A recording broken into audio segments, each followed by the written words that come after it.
Break के बाद आप सभी का स्वागत है। सीधे रुक कर लेते हैं रायपुर का। बड़ी खबर रायपुर से, जहां कांग्रेस से केंद्रीय चुनाव समिति की बैठक आज और 5 सीटों के प्रत्याशियों के नामों पर लगेगी मुहर। बैठक के बाद जारी होगी प्रत्याशी की सूची। तो दिल्ली में आज कांग्रेस केंद्रीय चुनाव समिति की बैठक होने जा रही है। सीजी में आपको बता दें कि 5 सीटों को लेकर आज मुहर लगेगी। वहीं कांग्रेस प्रत्याशियों ने नामों को लेकर आज प्रत्याशियों की सूची जारी कर सकती है। तो बड़ी खबर आपको बता दें अब तक 11 में से 6 सीटों पर कांग्रेस ने उम्मीदवारों के नामों का ऐलान कर दिया है। वहीं 5 सीटों पर अभी भी चिंतन मंथन जारी है। आपको बता दें वही भारतीय जनता पार्टी की बात करें तो भारतीय जनता पार्टी ने पूरी 11 सीटों पर नामों का ऐलान कर दिया है। तो आज कांग्रेस केंद्रीय चुनाव समिति की बैठक दिल्ली में होने जा रही है। अब देखना होगा कि आज 5 सीटों पर जो नाम तय होने हैं उनका ऐलान होगा या नहीं। तो बैठक के बाद जारी होगी प्रत्याशी की सूची।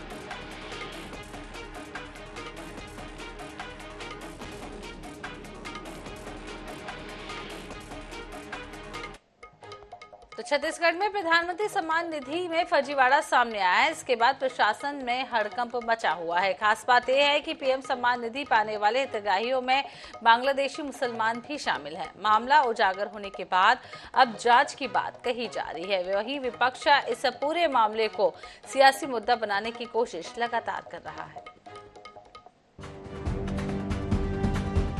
बेमेतरा जिले में प्रधानमंत्री किसान सम्मान निधि में फर्जीवाड़े का पता चला है। बेरला ब्लॉक में आने वाली पंचायतों में 1456 हितग्राहियों को किसान सम्मान निधि का लाभ मिल रहा है। अब तक 5 करोड़ रुपए से ज्यादा का भुगतान इन हितग्राहियों को हुआ है। फर्जीवाड़े का पर्दाफाश तब हुआ जब ग्राम पंचायत कुसपातर बरगांव मटिया के सरपंच ने अपने क्षेत्र के लोगों की सूची में दिए गए नामों का मिलान किया, जिसमें पाया गया कि 1456 लोगों में से 856 लोग यहाँ रहते ही नहीं। चौंकाने वाली बात तो ये है कि इनमें से 658 नाम मुस्लिम समुदाय से आते हैं, जो बांग्लादेश या अन्य किसी देश के रहने वाले हैं, जबकि 198 नाम ऐसे थे जिनमें सरनेम विश्वास, सरकार, दास या राय है। प्रधानमंत्री किसान सम्मान निधि की लिस्ट जब हमारे हाथ में है, उसको देखने पर पता चला कि कुल 1456 किसान पंजीकृत है, जिसमें 656 किसान मुसलमान हैं और 198 बंगाली, जिसमें राय, विश्वास इस प्रकार की जाति पाया गया है, और जो कि यहाँ मूलतः बारगांव के निवासी नहीं है और न ही उनकी जमीन है। तौर पे विस्तार पूर्वक हमने उप मुख्यमंत्री जी के संज्ञान में लाया इस बात को, और उसमें पूर्ण विश्वास दिलाया है कि इसमें सघन जांच प्रदेश स्तर में करवाया जाएगा और जो दोषी उनके लिए कार्यवाही करवाएंगे, इसके लिए आप निश्चित रहो। पीएम किसान सम्मान निधि के रजिस्ट्रेशन से लेकर राशि अंतरण तक पूरी प्रक्रिया ऑनलाइन है। ये पूरा सिस्टम केंद्र सरकार के द्वारा संचालित है।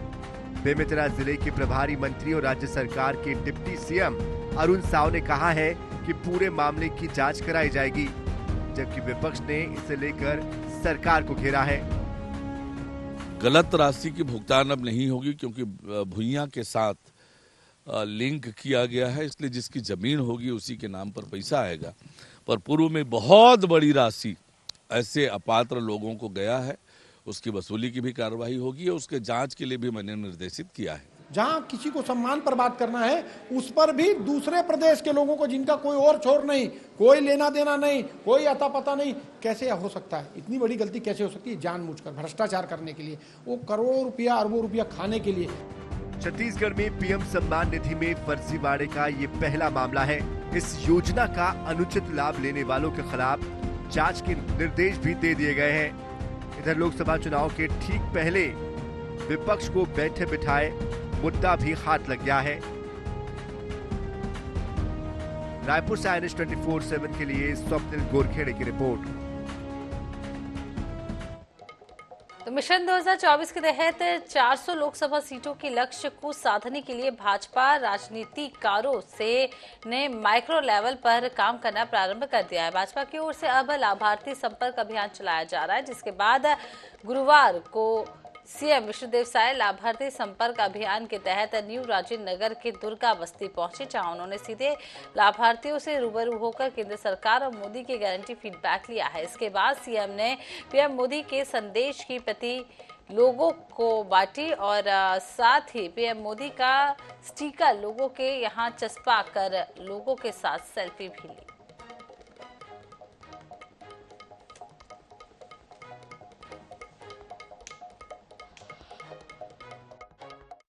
लाभ मिला बोले, हम लोग को महतारी वंदन योजना का लाभ मिला है, कुछ कुछ को सिलेंडर का भी मिला है, जिन लोग का नहीं था उन लोग को मिला हुआ है, और उस कोविड का फ्री इंजेक्शन जो है उसका वो लाभ मिला है। महतारी वंदन का भी कुछ कुछ का पैसा रुका हुआ है ना, अभी नहीं आया है उन लोग का भी, कुछ कुछ का आया बस्ती में अभी। नहीं, बहुत अच्छा लगा। सीएम पहली बार तो आए थे, नेता लोग तो आते नहीं ऐसे, और अच्छा लगा। हम लोग बोले कि पट्टा का हम लोग को गरीबी है ना, तो पट्टा का जरूरत है हम लोग को सर, तो बहुत अच्छा लगा आए तो। और हम लोग ये चाहते हैं कि हमारा बस्ती का पट्टा होना चाहिए। 20 साल से बैठे हैं हम लोग, 20-30 साल से। आज का ये दिन तय हुआ है लाभार्थियों से मुलाकात करने का, और उसी के तहत हम यहाँ पर मिले हैं।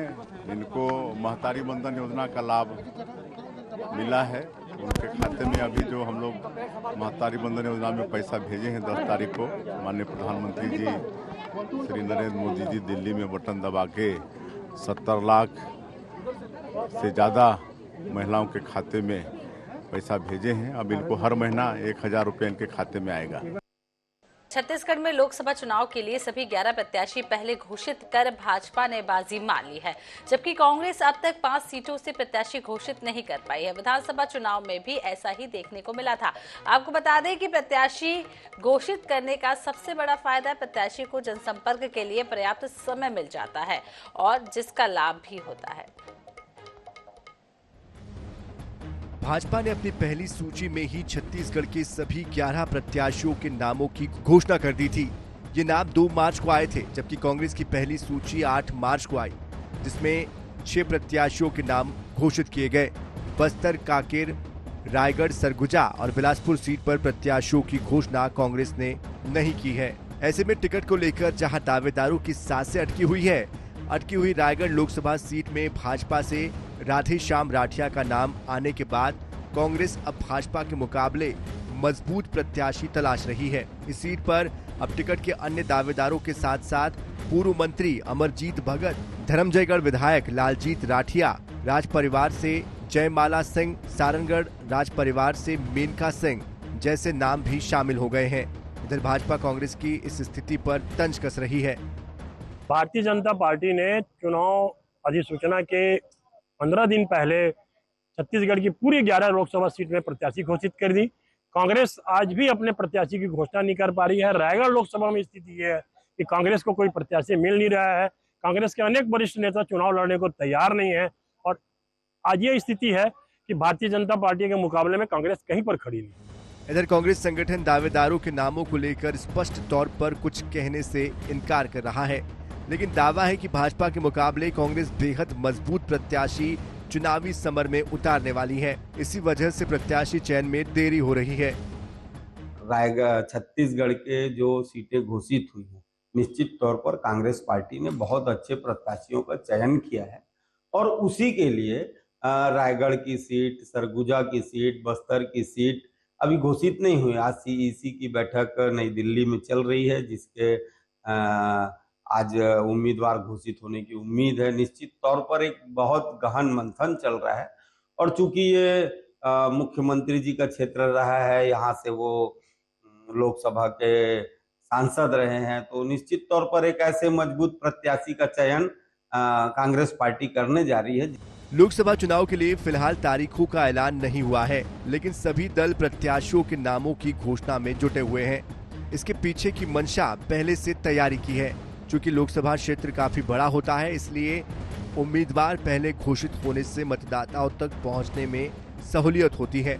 ऐसे में पहले घोषणा का लाभ तो होता ही है। रायगढ़ से INS 24/7 के लिए अमित गुप्ता की रिपोर्ट। तो राजनांदगांव लोकसभा सीट से कांग्रेस के पूर्व मुख्यमंत्री भूपेश बघेल चुनावी मैदान में है। भूपेश बघेल ने बुधवार को राजनांदगांव के अंबागढ़ चौकी में आम सभा को संबोधित किया। उनका कहना है कि कांग्रेस की सरकार में योजना को साय सरकार के द्वारा बंद किया जा रहा है। बोले यहाँ के प्रत्याशी बना है। लड़ाई केवल राजनांदगांव की नहीं है, लड़ाई पूरा छत्तीसगढ़ के है, और छत्तीसगढ़ की महतारी की बेटी बेटा मत लड़ाई है। किसान की लड़ाई है, मजदूर की लड़ाई है, मोर आदिवासी भाई बहनी मन की लड़ाई है, हमारा अनुसूचित जाति भाई बहनी मन की लड़ाई है, हमारे बेरोजगार साथी मन की लड़ाई है। लड़ाई हम सब के, अकेला भूपेश बघेल के नहीं। तो आज पार्टी यदि कहा था कि ये बात छत्तीसगढ़ के आवाज लोकसभा में भी गूंजना चाहिए, छत्तीसगढ़िया मन के बात लोकसभा में भी होना चाहिए, ये यदि आदेश करे हैं तो आप सबकी जिम्मेदारी बनती है। धान खरीदी केंद्र, आड़ेजन में धान खरीदी केंद्र और सड़क पुल पुलिया के बाद हो। अभी 2 ठन और भैया के आदर्श स्वीकृति हुए, खैरी में भी एक पुल के सौगात मिले हैं, प्रशासनिक स्वीकृति मिले के बाद वो काम हो गया। तो हमारे क्षेत्र अनगिनत सौगात दे हैं। तो 5 साल से बंद राज्य खेल अलंकरण की शुरुआत हो चुकी है। जी हां, गुरुवार को पंडित दीनदयाल ऑडिटोरियम में हुए आयोजन में करीब 250 उत्कृष्ट खिलाड़ियों को पुरस्कृत किया गया। भाजपा पहले भी अलंकरण बंद किए जाने को लेकर पूर्ववर्ती सरकार को घेरती हुई नजर आई थी। आखिरकार लोकसभा चुनाव के लिए आचार संहिता लगने से पहले समारोह का आयोजन कर ही लिया गया।